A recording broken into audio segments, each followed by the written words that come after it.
This is Daybreak. Thank you for staying with us. The hashtag on X is Citizen Daybreak. The SMS code is 22422. At Citizen TV Kenya and at Ayub Abdikadir. Nelson Koech is the lawmaker representing Belgut constituency. John Kagusha of Mukurweini. Daniel Manduku, Nyaribari Masaba. Ahmed Hashis, governance commentator. Yes, Ahmed, as we move forward. One idiot is an idiot. Two idiots are two idiots. 10,000 idiots is a political party. It's Franz Kafka. Ayub, you could tell the honorable member of Mukurweini, I believe. Yes. The palpable fear that are in our political class today. I can feel it here. There is a enfant terrible who's about to be born. As I argued last time here, I said that the rings of history in Kenya have met. Because everything, the narrative, or what I like to call a discourse, was always about, you know, us and them, the other versus us in this country. That has been the politics of the day. That's why we don't have an economy, and that's why we don't have political leadership in this country. Now, the government of the day under William Ruto is probably the worst government that we've had since independence. The choices that they have made. In what regard? You know, the economy is the economy is bombed out. There's people, the hunger statistics in this country have never been so high as since independence. The job creation dream that he had is kaput. The school fees structures are kaput. The food supplement programs are kaput. The healthcare programs are kaput. There's really nothing to write home about Mr. Ruto and his government. And one of the things that is really important about politics is that, you know, the great Amilcar Cabral once said, you know, don't claim any easy victory. Tell no lies, and don't mask any difficulties that are there.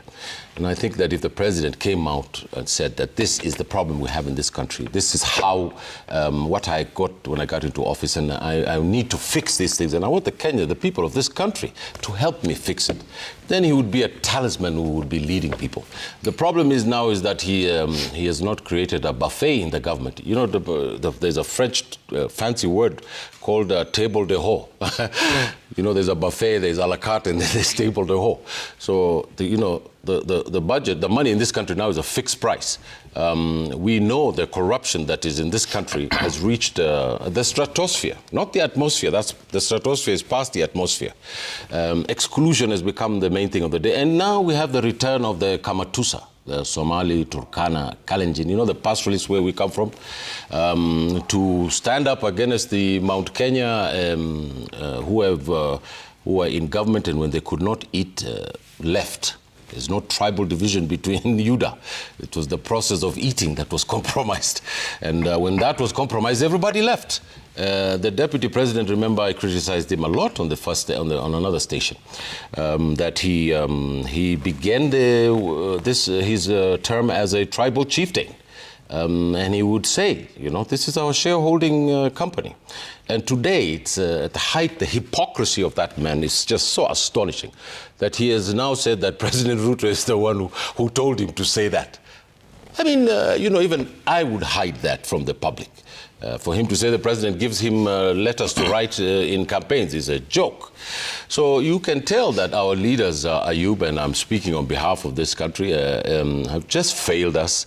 It's a fact from our place up there, north in Mandera, all the way to the plains of Nandi Hills. Kenya's leadership is really wanting. Lastly, I want to argue that what we want in this country is an election, so that the will of the people can be determined again. Mr. Odinga, who has always claimed that he's a nationalist in this country, the last 25 to nearly 40 years, is now the care of the Luo nation. He is no longer a national figure. I wonder why he's going to the African Union to go and look to lead Africa. While you could tell at the Pinch festival for the Luos over there in Kisumu, that where he spoke in his vernacular, you could tell that Mr. Odinga is off the rails, and his ODM party that was created by some of the best minds in this country has gone off the rails. And where we are heading today is that Golgotha. You know, there's something in the Bible that's called Golgotha. I think it's in James. It's the very pit of hell. that this country, and particularly it's going to happen around Molo and in the Rift Valley, and I really believe that this country has to stand up, the citizens of this country have to stand up, the security forces have to reject the instructions that are being given every day to cause bedlam in this country. That's wrong, Ayub. You shouldn't allow it in a live TV. You cannot talk about Molo. You cannot talk about Molo. Can I just finish and then you can respond? That is wrong. That is can I respond? Let me finish and then you say. So I think that these things are... Can I just finish? I want to finish and then you can respond. That is wrong. So what I think is that these things have been predictable. They have happened. He knows nothing about historical. You shouldn't speak that. You know, there's historical problems that have happened in this country. There was 2008 and 2007. That started with the rhetoric of the Mungiki. That started with the rhetoric of the bad boys of Nairobi. What we're saying is that we want an end to this vicious tribal language. And if the people of Kenya feel I'm wrong, they should call the show and say, Ahmed, you're wrong, and I'll take off my microphone and walk out. But as a governance analyst and as a person who's been involved in politics way before these gentlemen were, is that I see the clouds of conflict in this country, and we have to take control of the tribal language in this country, and it must be put to an end. Yes, Honorable Koech, what are your concerns about what he prophesied? You know, if you allow him to particularly speak about Molo and areas that have been extremely volatile, areas that we are peaceful. When there are issues, ideological issues that we differ with other communities, it should not be an issue of fights. That scare that he put on the people on a live TV, that he is scared that, Molo is about to erupt, it isn't what he said. Is a very dangerous statement. I mean, Honorable Koech, play back what I said. Yes, Ahmed, it's his time, so respect his time. Yeah.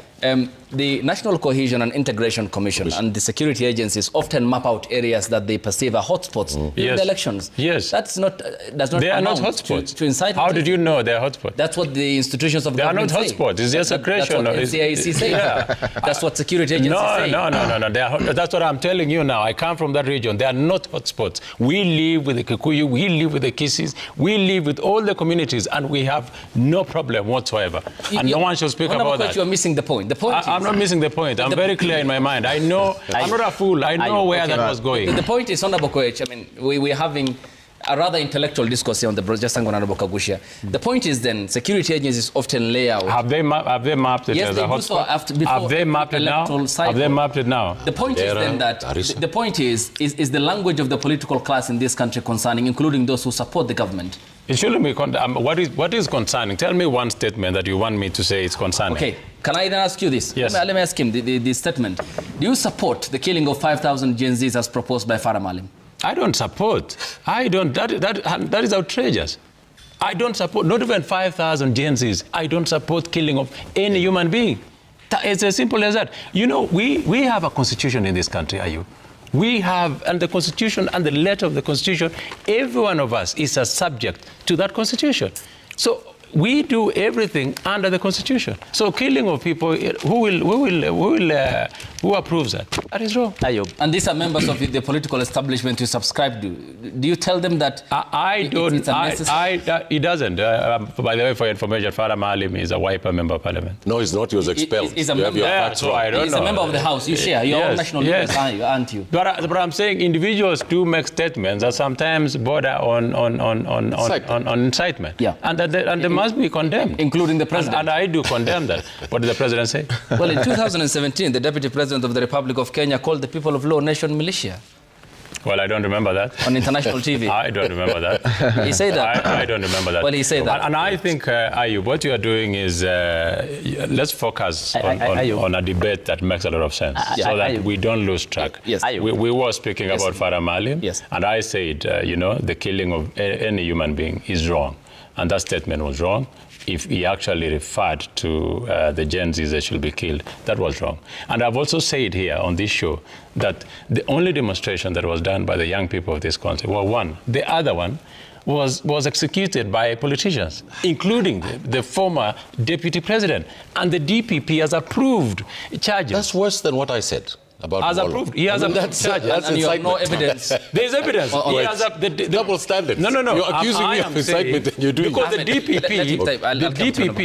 DPP last week approved charges of 3 members of parliament and 1 other person. So we will then be told what exactly happened. But in my view, the way it happened The people who came were not young people, because I was there with Kagusha, and he knows that plan and who executed it, and very soon is going to unravel to the people of this country who exactly engineered the violence that happened on 25th. Yes, I'll still on the same. Honorable Kagusha Sangwan, we need to move on to our next subject area of discussion. And yesterday, the President, Dr. William Ruto, in Bungoma County, called out President Uhuru Kenyatta, his predecessor, for what he said is the inciting of the young people into violence, calling on the youth to reject such an invitation when he attended a church service in Chepsait Boys High School in the county of Bungoma. And Honorable Manduku, coming to you on the same, when will the politician understand and learn the art of moderating their language on what they say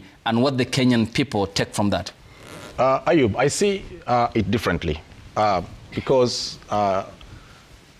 if we asked ourselves as a nation, why did the young protesters go to the streets and address the root cause of that, then we would not be talking about political statements that the president gave as a rejoinder to the former president's remarks.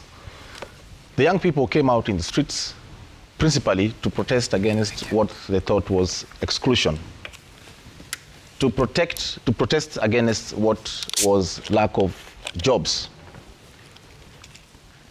Of course, it came at the backdrop of the proposed Finance Bill 2024.